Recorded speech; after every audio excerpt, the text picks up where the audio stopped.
Assalamualaikum dear students, how are you all? I hope you are great. Dear students, आज की video में हम poetry के बारे में पढ़ेंगे कि पोइट्री क्या होती है, ठीक है, इंग्लिश लिटरेचर में, और पोइट्री के एलिमेंट्स के बारे में पढ़ेंगे कि पोइट्री के एलिमेंट्स क्या हैं, ठीक है। तो सबसे पहले पोइट्री की डेफिनेशन कर दे कि पोइट्री क्या होती है। पोइट्री बेसिकली हमारी थॉट्स की, हमारे इमोशंस की, हमारे आइडियाज़ की क्या होती है, एक्सप्रेशन होती है।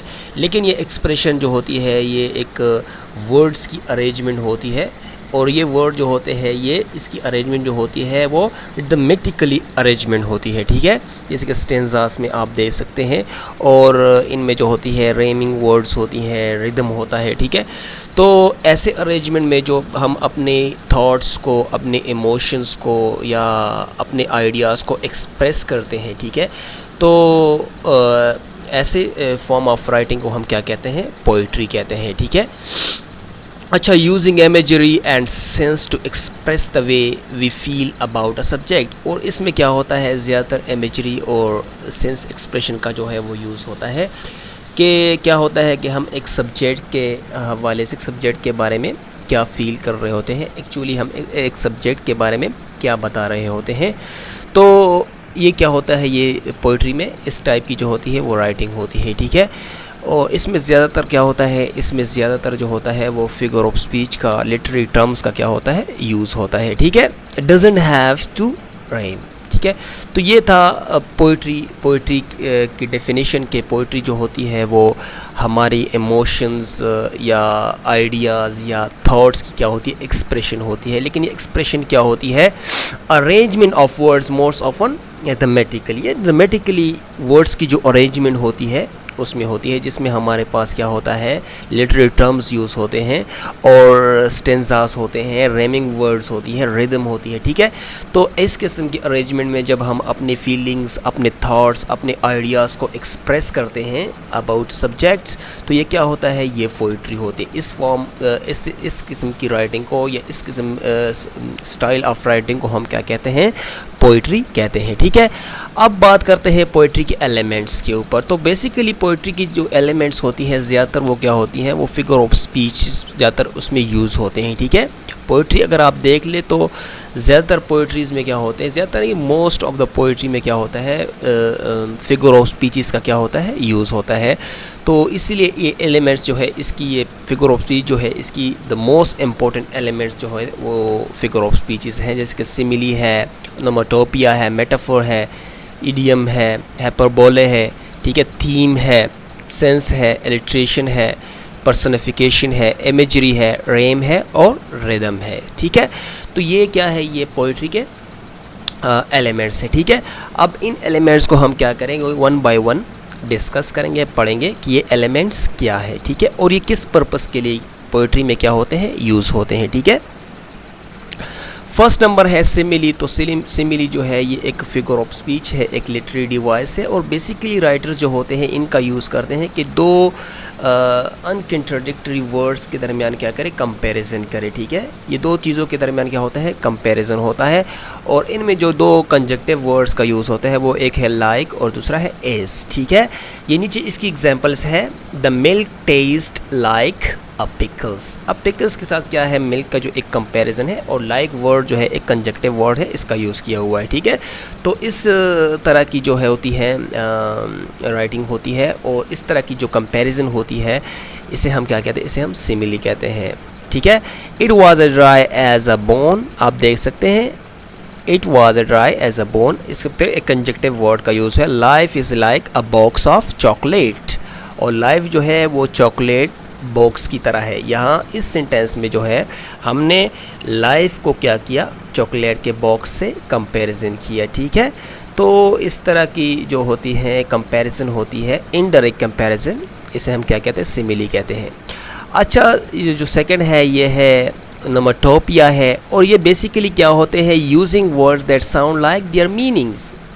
ऐसे वर्ड्स होते हैं जिसके वर्ड्स के साउंड से जो उनकी मीनिंग्स क्या होती है वो शो होती है, हमें पता चलता है कि इस वर्ड्स की मीनिंग क्या है, ठीक है। जैसे कि बज़, स्प्लैट, क्रैश, वुश, मो, पो, छोंग, जो ये जितने भी वर्ड्स हैं ये क्या है, birds went the bees, birds went the bees, mouse said the cow। ये क्या है, ये ऐसे वर्ड्स हैं जिनकी मीनिंग से, जिनकी जब हम इन वर्ड्स को प्रोनाउंस करते हैं तो इनके प्रोनाउंसिएशन से हमें पता चल जाता है कि इसकी मीनिंग क्या है। बेसिकली ये वर्ड्स किस चीज़ को रिप्रेजेंट, इसकी मीनिंग क्या है, ठीक है। अच्छा, ये है मेटाफर। तो मेटाफर और सिमिली में फ़र्क क्या है, ये दोनों कंपैरिजन, दो अनकंट्राडिक्टरी वर्ड्स के कंपैरिजन के लिए यूज़ होते हैं, ठीक है। लेकिन ये फ़र्क क्या है, वो सिमिली जो है वो इनडायरेक्ट कंपैरिजन है और जो मेटाफर है ये एक डायरेक्ट कंपैरिजन है। सिमिली में हम क्या करते हैं, एज और लाइक का यूज़ करते हैं, जबकि मेटाफर में ऐसा यूज़ नहीं होता। अच्छा, ये comparison between two things which doesn't use like और एज, ठीक है। दो ऐसी चीज़ जिसमें हम एज और लाइक का यूज़ नहीं करते। may sound false at first but is a clever me to make a point, ठीक है। अब ये इस एग्जांपल है मेटाफर की, my love is a rose। अब देख सकते हैं ये एक डायरेक्ट कंपैरिजन है। लव को किससे कंपेयर किया है, रोज़ के साथ, ठीक है। you are my sunshine, अब आपको किससे, you को किससे कंपेयर किया, सनशाइन के साथ। America is a melting pot, अब देख सकते हैं अमेरिका किससे कंपेयर किया, मेल्टिंग पॉट के साथ, ठीक है। तो ये क्या है, ये एक डायरेक्ट कंपैरिजन है, ये एक लिटरेरी डिवाइस है जो राइटर अपने पोइट्री में क्या करते हैं, यूज़ करते हैं। तो ये भी एक पोइट्री का क्या है, एक एलिमेंट है, ठीक है। अच्छा, इडियम जो है ये किस टाइप का होता है, फिगर ऑफ स्पीच होता है जो पोइट्री में यूज़ होता है। A language familiar to a group of people, the dialect of people और रीजन। ये बेसिकली क्या होता है, ये एक लैंग्वेज होता है, ठीक है, लेकिन ये क्या होता है, अनक्लियर होता है, कोई इसे इजीली क्या कर सकता है, अंडरस्टैंड नहीं कर सकता। That was easy as a pea, boy my brain was cooking, ठीक है। You will come to the party tonight. अब आप देख सकते हैं ये ऐसे सेंटेंसेस हैं कि आप इजीली इसे क्या कर सकते हैं, अंडरस्टैंड नहीं कर सकते, ठीक है। तो हमारे पश्तो लैंग्वेज में, हमारे जो उर्दू लैंग्वेज है, ठीक है, हमारी जो कौमी ज़ुबान है, उसमें भी ऐसे इडियम्स होते हैं कि अगर आप उसकी मीनिंग्स का नहीं पता होता तो आप उसे अंडरस्टैंड नहीं कर सकते, ठीक है, क्योंकि ये प्रोनाउंस जो ये रीड कर रहे होते तो इसकी मीनिंग टोटली डिफरेंट होती है, ठीक है, इसकी एग्जैक्ट मीनिंग से, ठीक है। ये कंटेक्चुअली क्या होते हैं, इनकी मीनिंग जो होती है वो डिस्क्राइब होती है, ठीक है। अच्छा, अब ये जो है ये है हाइपरबोले है, ये एक ऐसा फिगर ऑफ स्पीच है, ये एक स्ट्रॉन्ग एग्जाजरेशंस होता है, ठीक है, मुबालगा होता है या ज़्यादा किसी चीज़ को बढ़ाव चढ़ाव के कहना, ठीक है। तो ऐसे फिगर ऑफ स्पीच को हम हाइपरबोले कहते हैं। A large exaggeration usually use with a humour, ठीक है, ये ह्यूमर के साथ यूज़ होता है और बेसिकली क्या होता है, एग्जाजरेशन होता है जब हम किसी चीज़ को बढ़ाव चढ़ाव के कहते हैं। जैसे कि हम अपनी उर्दू ज़ुबान में कहते हैं कि मैंने आपको 10 मरतबा बोला कि आपने ऐसा नहीं करना। एक्चुअली उसने 10 मरतबा बोला नहीं होता, ठीक है, लेकिन ये इस बात को क्या करता है, इस बात पर जोर देता है, इसको एम्फसाइज करता है, ठीक है। और ये क्या है, ये एक हाइपरबोले की एग्जांपल है। नीचे आप देख सकते हैं इसकी example, her feet were so big she could go water skiing without the skis. अब आप देख सकते हैं यहाँ पर क्या है, यहाँ पर उसके फीट के उसके फीट क्या है, हर फीट वर सो बिग, ठीक है, सो बिग। इसका मतलब ये नहीं कि रियली उसके फीट जो है वो बहुत बड़े हैं और ये इसके लिए क्या जाती है वाटर के अंदर, ऐसा नहीं है, ठीक है। लेकिन ये क्या है, ये हाइपरबोले की एग्जांपल है। बेसिकली इसको यहाँ पर उसके पीठ को क्या किया गया, ज़्यादा बढ़ाव चढ़ाव के बताया गया, ठीक है, उसके ऊपर एम्फसाइज किया गया, ठीक है। अच्छा, you could have knocked me over with a feeders. अब आप देख सकते हैं ये भी क्या है, ये एक हाइपरबोले की एग्जांपल्स है। तो ये क्या है, ये एक लार्ज एग्जाजरेशन होता है, ठीक है। जब हम किसी चीज़ को एम्फसाइज करते हैं स्ट्रॉन्गली, तो ये क्या होता है, ये हाइपरबोले, ये जो एक फिगर ऑफ स्पीच है ये है, ठीक है। और ज़्यादातर राइटर्स जो होते हैं अपनी पोइट्री में इसका भी यूज़ करते हैं, ठीक है। अच्छा, अब बात करते हैं सोनेसेंस की। तो ये क्या है, a repetition of vowel sound within a syllables with a changing consonant. तो ये क्या होता है, ये जो है रिपीटिशन होती है वोवेल साउंड की, ठीक है, एक सिलेबल में। सिलेबल्स डिवीजन, आप जब किसी वर्ड्स की सिलेबल डिवीज़न करते हैं। जैसे कि आप देख सकते हैं कि टीचर एक वर्ड है, तो अब इसकी सिलेबल डिवीज़न करेंगे तो कैसे करेंगे, टीचर, तो इस वर्ड्स में क्या है, 2 सिलेबल्स हैं, ठीक है। तो इसी तरह वो इस सिलेबल्स में जिसकी वॉवल्स जो होती है, वॉवल्स की जो रिपीटिशन होती है, ए आई ओ यू जो वॉवल्स हैं इसकी रिपीटिशन होती है, ठीक है, विद अ चेंजिंग कॉन्सोनेंट। और कॉन्सोनेंट क्या होते हैं, वो कॉन्सोनेंट जो होते हैं वो चेंज होते हैं सिलेबल्स में, लेकिन जो वॉवल्स की जो वर्ड्स की जो वो होती है, लेटर्स की जो रिपीटिशंस होती है सिलेबल्स में, तो वो सेम होती है। लेकिन क्या होता है, सिर्फ कॉन्सोनेंट लेटर्स जो होते हैं वो चेंज होते रहते हैं, लेकिन वॉवल्स की रिपीटिशन जो होती है वो तो सेम होती है, ठीक है। इसकी एग्जांपल है tilting at a windmills, ठीक है। अब आप देख सकते हैं the rain in a Spain falls mainly in the plain. अब प्लेन, स्पेन, रेन, अब देख सकते हैं अब इसकी जो वावल्स की जो इस सिलेबल में जो रिपीटिशन है वो बेसिकली क्या है, वो सेम है, ठीक है। लेकिन कॉन्सोनेंट लेटर्स जो होते हैं इस वर्ड्स में क्या होते हैं, वो चेंज होते हैं, ठीक है। तो ऐसे फिगर ऑफ स्पीच को हम क्या कहते हैं, ऐसे लिटरेरी टर्म्स को हम क्या कहते हैं, एसेंस कहते हैं, ठीक है, जो कि ज़्यादातर पोइट्री में राइटर्स यूज़ करते हैं, ठीक है। अच्छा, अब बात करते हैं ये जो एक एलिमेंट्स है पोइट्री का, लिटरेशन जो ज़्यादातर पोइट्री में यूज़ होता है, स्टार्टिंग 3 और मोर words with the same sound, ठीक है। ये क्या होता है, ये ज़्यादा से ज़्यादा 3 साउंड का क्या होता है, 2 से ज़्यादा 3 साउंड का क्या होता है, एक लिटरेशन होता है, मोर words with the same sound, ठीक है। इसका क्या होता है, साउंड जो होता है वो सेम होता है, ठीक है। ये जो सिमिलर कॉन्सोनेंट साउंड होते हैं वो जब हम प्रोनाउंस करते हैं तो 2 या 3 वर्ड्स ऐसे होते हैं जिनके साउंड क्या होते हैं, वो सेम होते हैं, कॉन्सोनेंट सिमिलर साउंड क्या होते हैं, वो सेम होते हैं, ठीक है। जैसे कि नीचे एग्जांपल से ये क्लियर हो जाएगा। A skunk sat on a stem। आप देख सकते ये 3 वर्ड्स हैं यहाँ पर, आप देख सकते हैं, लेकिन इनका जो फर्स्ट जो कॉन्सोनेंट लेटर है एस, संग में भी एस आया हुआ है, सैट में भी एस आया हुआ है और स्टम में भी एस आया हुआ है। तो ये क्या है, ये एक इलिट्रेशन की एग्जांपल्स है, ये आपको पोइट्री में ज़्यादातर पोइट्री में आपको मिलेगी, ठीक है।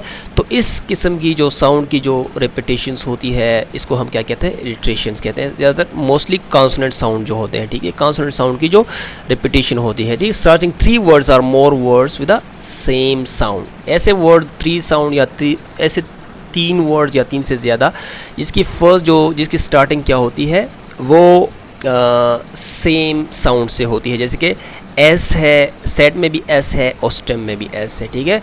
तो ये क्या है, ये एक इलिट्रेशन की एग्जांपल्स है, ठीक है। She sells sea shells by the sea shore. अब देख सकते हैं शी में भी एस आया हुआ है, सेल्स में भी एस आया हुआ है, सी शेल्स में भी एस आया हुआ है और सी शोर में भी एस आया हुआ है, ठीक है।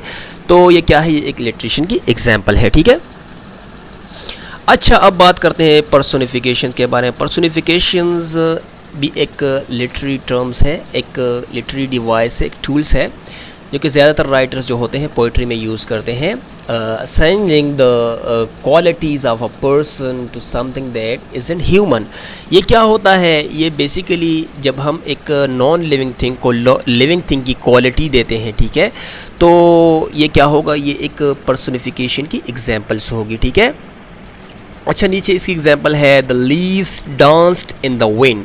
अब ये डांस करना ये क्या है, ये एक लिविंग थिंग की क्वालिटी है, बट यहाँ पर जो राइटर है इसको इस लिविंग थिंग की क्वालिटी को नॉन लिविंग थिंग को दिया। जो लीव्स है ये क्या है, ये नॉन लिविंग थिंग्स है, ठीक है। तो अब नॉन लिविंग थिंग्स में ये लीव्स आते हैं, तो इसको जब हम ये लिविंग थिंग्स क्वालिटी देंगे कि the leaves dance in the wind, तो ये क्या होगा, ये पर्सोनिफिकेशन की एग्जांपल होगी। अब आप देख सकते, सेकंड एग्जांपल है opportunity knocked on the door. अब आप देख सकते अपॉर्चुनिटी जो है एक नॉन लिविंग थिंग है, नॉक करना, दरवाज़ा खटखटाना क्या है, ये एक लिविंग थिंग की क्वालिटी है, ठीक है। ये नॉन लिविंग थिंग कभी नहीं कर सकता, लेकिन अपॉर्चुनिटी जो है एक नॉन लिविंग थिंग है। तो यहाँ पर राइटर ने क्या किया, इस नॉन लिविंग थिंग को लिविंग थिंग की क्वालिटी दी, तो ये क्या है, ये एक पर्सोनिफिकेशन की एग्जांपल है। अच्छा, नीचे भी ये थर्ड जो एग्जांपल है ये भी क्या है, ये पर्सोनिफिकेशन की एग्जांपल है, ठीक है। अच्छा, अब बात करते हैं इमेजरी। इमेजरी क्या होता है, the reader can picture the sense in his mind. जब रीडर के माइंड में क्या होता है, एक जब वर्ड्स को रीड करता है और उसके माइंड में एक मेंटल पिक्चर क्रिएट हो जाती है, ठीक है। तो इसे हम क्या कहते हैं, इसे हम इमेजरी कहते हैं। Usually appeals to the 5 sense, जब ये 5 सेंस को क्या करती है, अपील्स करती है, तो ऐसे फिगर ऑफ स्पीच को हम क्या कहते हैं, इमेजरी कहते हैं, ठीक है। इमेजरी क्या होता है, जब हम स्टेंजास या लाइन या कोई पोइट्री जब हम रीड करते हैं उसमें इमेजरी का यूज़ होता है। तो बेसिकली क्या होता है, जब हम वो रीड करते हैं तो हमारे माइंड में क्या होता है, एक मेंटल पिक्चर जो होती है वो क्रिएट हो जाती है, ठीक है, अकॉर्डिंग टू द टेक्स्ट और लाइन, ठीक है। जब हम कोई लाइन रीड कर रहे होते हैं तो उस लाइन्स के जब हम रीड करते हैं तो हमारे माइंड में क्या होती है, एक मेंटल पिक्चर क्रिएट हो जाती है रिलेटेड सच लाइन्स जो हम रीड कर रहे होते हैं। तो ये जो होता है, ये क्या होता है, ये इमेजरी होती है। और इमेजरी जो होती है, इसमें इमेजरी ज़्यादातर क्या होता है, पोइट्री में यूज़ होती है, ठीक है। एग्जाम्पल्स है, I wander lonely as a cloud, जैसे कि ये एक डैफोडिल जो पोएम है उसकी एग्जाम्पल है जो कि विलियम वर्ड्सवर्थ ने लिखी है, ठीक है। अब आप देख सकते हैं ये क्या है, इमेजरी की एग्जाम्पल है, a host of a golden daffodil. अब जब ये आप रीड कर रहे होते तो आप क्या करते, आप फ्यू सेंस से आप क्या करते हैं, इसको एब्जर्व कर रहे होते, आपके माइंड में क्या होता है, एक मेंटल पिक्चर क्रिएट होती है, ठीक है। तो ये क्या होगी, ये इमेजरी की एग्जांपल्स होगी, fluttering and dancing in the breeze beside lake beneath the trees, ठीक है। अच्छा, तो अब ये जो पोइट्री के एलिमेंट है रेम, रेम क्या होते हैं, बेसिकली ये क्या होता है, the repetition of sound within a different words either in sound middle और बिगिनिंग। ये क्या होता है, रेमिंग जो होती है ये ऐसे वर्ड्स होते हैं, ऐसे वर्ड्स या साउंड की जो रिपीटिशन होती है कि जो स्टार्टिंग में, मिडिल में या एंड में क्या होते हैं, इनके साउंड क्या होते हैं, एक जैसे होते हैं, उसकी रिपीटिशंस होती हैं, ठीक है। जैसे कि नीचे एग्जांपल है बैट हैट। अब आप देख सकते हैं बैट और हैट, अगर आप देख ले तो इसकी जो लास्ट साउंड क्या है, वो टी पे ख़त्म होती है, बैट एंड हैट। ये क्या है, रेम है, ठीक है। कैट एंड फेट, ठीक है। आप देख सकते lake and snake, take and rake, remind and refine, regain and trim, brim and frim. ये क्या है, ये रेम की एग्जाम्पल्स है, ठीक है। रेम्स जो होते हैं ये क्या होते हैं, ये बेसिकली जब वर्ड्स होते हैं, दो वर्ड्स होते हैं या 3 ऐसे वर्ड्स होते हैं कि जिसके लास्ट क्या होता है वो सिमिलर साउंड पे क्या होते हैं, ख़त्म होते हैं, या स्टार्टिंग या मिडल, ठीक है। तो ये क्या होगा, ये रेम की एग्जांपल्स होगी। जैसे कि नीचे एग्जांपल्स की बैट एंड हैट। अब 2 वर्ड्स हैं, आप देख सकते हैं ये रेम वर्ड्स हैं दोनों। इसकी लास्ट जो साउंड है, एंड साउंड है, ये क्या है, ये टी पे ख़त्म होती है, बैट और एंड हैट। अब देख सकते हैं hat and bat, hat and bat, ठीक है। अब आप देख सकते cat and pat, cat and pat, ये क्या है, ये रेम की एग्जाम्पल्स है, ठीक है। अच्छा, अब बात करते हैं रिदम। तो रिदम क्या होता है, ये एक the flow of words with an each metre और स्टेंजास। ये वर्ड्स की क्या होती है, एक फ्लो होती है, इसके मीटर्स, इसके हर एक मीटर में क्या होते हैं, एक से और स्टेंजा में, ठीक है। ये क्या होता है, ये जैसे कि नीचे एग्जाम्पल है चिका चिका बूम, चिका बूम, चिका बूम। अब आप देख सकते हैं ये क्या है, ये एक स्ट्रॉन्ग वर्ड्स की एक अरेंजमेंट है, ठीक है। और आप देख सकते हैं कि म्यूजिक, स्पीच और movement which are categorised by equal और रेगुलर अल्टरनेटिंग बीट्स। अब आप देख सकते हैं कि रेगुलरली इसकी जो साउंड है, ये रिदम की, ये क्या है, ये सेम है, और ये रिपीटेड वर्ड्स हैं, जैसे चिका चिका बूम, चिका बूम, चिका। और इन वर्ड्स की क्या है, एक स्ट्रॉन्ग अरेंजमेंट होती है, ठीक है। और इनकी जो म्यूज़िक और स्पीच के हवाले से जिसकी मूवमेंट होती है वो इक्वली क्या किया गया होता है, कैटेगराइज किया गया होता है, ठीक है। और रेगुलरली ये क्या होते हैं, ये एक होते हैं, प्रोड्यूस होते हैं, जैसे कि चिका चिका बूम, चिका बूम, चिका बूम। और इसकी एक रिदम होती है, ठीक है, एक सुर होती है, एक रिदम होती है जब हम इसे रीड करते हैं, चिका बूम, चिका चिका बूम, चिका बूम, चिका बूम, ठीक है। तो ये क्या है, ये एक रिदम की क्या है, एग्जाम्पल्स है, ठीक है। मैं एक बार फिर आपको रिदम की जो एक एलिमेंट ऑफ पोइट्री है इसके बारे में बता दूं कि the flow of word with an each metre और स्टेंजा। हर मैटर में और स्टेंजा में क्या होते हैं, इसकी जो वर्ड्स होती है इसकी एक फ़्लो होती है, ठीक है। एक ऐसे सिमिलर वर्ड्स होते हैं, ठीक है, जिसकी एक फ़्लो, जैसे कि चिका चिका, बहुत सिमिलर वर्ड्स, बोम चिका, बोम चिका, ये क्या है आप देख सकते हैं, इनमें क्या है, दा दा दुम, ये क्या है आप देख सकते हैं, ये जो है ये रिदम की क्या है, एग्जाम्पल है, ठीक है। अच्छा, तो अब बात करते हैं थीम के ऊपर। तो थीम क्या होता है, बेसिकली द मैसेज होता है, पॉइंट ऑफ व्यू होता है, an idea of the poem होता है, ठीक है। तो द टॉपिक ऑफ और सब्जेक्ट होता है, ठीक है, द टॉपिक और सब्जेक्ट। तो थीम क्या होता है, थीम एक्चुअली क्या होता है कि राइटर जब कोई पोएम लिखता है या जब कोई लिटरेरी वर्क लिखता है तो बेसिकली उसका एक थीम होता है, उसका एक पर्पस होता है, उसका एक मेन आइडिया होता है, उसका एक पॉइंट ऑफ व्यू होता है। तो उसे हम क्या कहते हैं, उसे हम थीम कहते हैं। जैसे कि एग्जांपल है नेचर, स्कूल, लव, ये मोस्ट ऑफ द राइटर जो होते हैं ज़्यादातर उसका थीम क्या होता है, नेचर होता है। ज़्यादातर राइटर्स का थीम जो होता है उसकी पोइट्री का वो लव होता है, ठीक है। ज़्यादातर राइटर्स की पोइट्री का थीम क्या होता है, फ्रीडम होता है, ठीक है। तो इसे हम क्या कहते हैं, इसे हम थीम कहते हैं, ठीक है। अच्छा, तो आई होप यहाँ तक आपको अच्छी समझ आ गई होगी कि पोइट्री हम किसे कहते हैं, ठीक है, जो कि एक लिटरेचर का एक फॉर्म है, ठीक है। और पोइट्री के एलिमेंट्स के बारे में हमने पढ़ा कि पोइट्री के एलिमेंट्स क्या है, ठीक है। जितने भी फिगर ऑफ स्पीच हैं जिनका ज़्यादातर पोइट्री में यूज़ होता है, ठीक है, रेम है, रिदम है, थीम है, ठीक है, ये क्या है, ये पोइट्री के एलिमेंट्स हैं, ठीक है। तो पोइट्री में जो होता है ज़्यादातर लिटरेरी टर्म्स का या फिगर ऑफ स्पीच का क्या होता है, यूज़ होता है, जिसे हम फिगरेटिव लैंग्वेज भी कहते हैं, ठीक है। तो आई होप यहाँ तक आपको अच्छी समझ आ गई।